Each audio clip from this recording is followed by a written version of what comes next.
नूर अरीबा को कहती है मामा मुझे होमवर्क करवा दें। अरीबा कहती है जाकर अपने पापा से करो। नूर कहती है नहीं मामा मुझे आपसे ही करना है। नूर अरीबा के पास आती है तो उसकी नेल पॉलिश गिर जाती है। अरीबा नूर के मुंह पर थप्पड़ मारती है, तभी रेहान आ जाता है। नूर बहुत ज्यादा डर जाती है। रेहान कहता है ये क्या तरीका है, एक बच्ची पर हाथ उठाया है तुमने। अरीबा कहती है बदतमीजी करेगी तो मार ही खाएगी, मुझे ये बहुत बुरी लगती है, दिल करता है इसका गला दबा दूं। रेहान अरीबा के मुंह पर थप्पड़ मार देता है। नूर अपने पापा के कमरे में होती है। अरीबा कमरे से बाहर चली जाती है। रेहान अरीबा के पास आता है और कहता है मुझे तुम पर हाथ नहीं उठाना चाहिए था, लेकिन तुम जानती हो मैं नूर के लिए कितना पॉजेसिव हूँ। अरीबा उससे बात नहीं करती और वो शो करवाती है कि वो सो गई है। इफ़त मारिया को कॉल करती है और कहती है कि अरीबा के तो मजाज ही नहीं मिलते, उसने कल नूर के मुंह पर थप्पड़ मार दिया। नूर तो बहुत डरी रहती है। मारिया कहती है अरीबा को ऐसा नहीं करना चाहिए था, आप एक काम करें, आप और नूर मेरे घर पे आ जाएं। नूर यहाँ पर आएगी खेलेगी तो उसका मूड ठीक हो जाएगा। मारिया खाना बना रही होती है तो बेबी कहती है दावत किसकी है। मारिया कहती दावत नहीं है, मेरी अम्मी और भाई खाने पर आ रहे हैं, उसका इत्तेमाम कर रही हूँ। मारिया और नूर बॉल से खेल रहे होते हैं। मारिया थक जाती है। नूर कहती है पुप्पो और खेले ना, तो इफ़त कहती है बेटा पुप्पो की तबीयत ठीक नहीं है, अब आप अकेले खेल लो।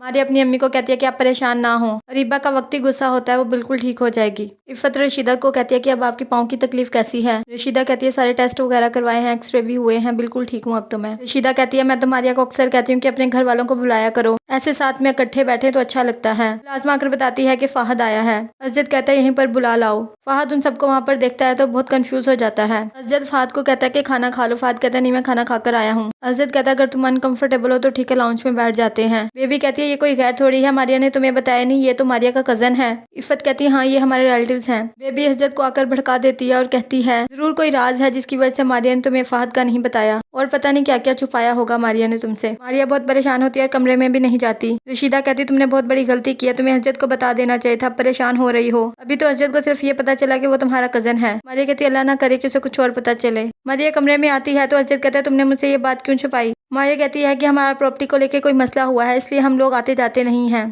इसलिए मैंने बताना जरूरी नहीं समझा। आप लोगों ने भी तो मामू वाली बात छुपाई थी, क्या मैंने भी ऐसे रिएक्ट किया था। अजद कहता है ठीक है, लेकिन तुम इतना चिढ़ क्यों रही हो। मारिया नमाज पढ़ के दुआ मांगती है कि अल्लाह इस सब में मेरा कोई कसूर नहीं है, मैं अजद से झूठ नहीं बोलना चाहती लेकिन मेरी मजबूरी है। तभी फाहद की कॉल आ जाती है। मारिया फाहद को कहती है कि तुमने मेरी जिंदगी बर्बाद कर दी है, तुमने जानबूझकर अजद के साथ पार्टनरशिप की ताकि मेरी जिंदगी बर्बाद कर सको। फाहद कहता है मैं तुम्हें पहले ही बहुत दुख दे चुका हूँ और नहीं दे सकता, मैं नहीं जानता था कि वहाँ पे तुम्हारी फैमिली मौजूद होगी, नहीं तो मैं कभी ना आता। मारिया कहती है मुझे तुम्हारी किसी बात का एतबार नहीं है, और वो कॉल कट कर देती है। अरीबा फाहद को बताती है कि रेहान ने मुझ पर हाथ उठाया है। फाहद कहता है तुम्हारे पेरेंट्स यहाँ पर नहीं है तो उसने तुम्हें लावारिस समझ लिया है, तुम्हें भी अब इनके काम करने की कोई जरूरत नहीं है, मैं तो उस दिन का इंतजार कर रहा हूँ जब तुम खुला लेकर मेरे पास आ जाओगी। अरीबा कहती तुम बहुत अच्छे हो, तुमसे बात करके बहुत सुकून मिलता है मुझे।